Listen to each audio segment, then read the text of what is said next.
నమో విఘ్నేశ్వరాయ నమః. ఈరోజు చదువుల పండుగ కార్యక్రమం త్రిదిన దీక్షతో ప్రారంభించడం జరిగింది. శ్రీ పంచమి, వసంత పంచమి, అలాగే మూడవ రోజు 24వ తారీఖు శనివారం పూర్ణాహుతి, రథసప్తమి సందర్భంగా కార్యక్రమాన్ని పూర్తి చేయడం జరుగుతుంది.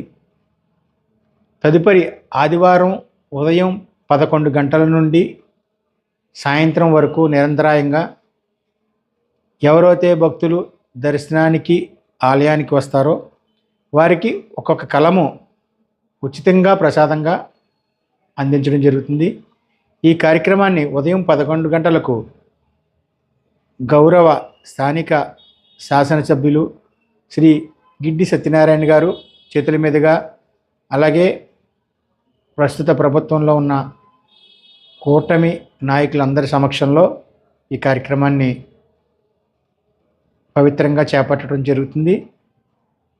అలాగే సోమవారం రోజు కూడా ప్రభుత్వ సెలవు, గణతంత్ర దినోత్సవం సందర్భంగా పిల్లలందరూ కూడా వచ్చి దర్శించి స్వామివారి కలము తీసుకొని ప్రసాదం స్వీకరించవలసిందిగా మీ ద్వారా భక్తులందరినీ, విద్యార్థులందరినీ కోరుకుంటూ నమో విఘ్నేశ్వరాయ నమః.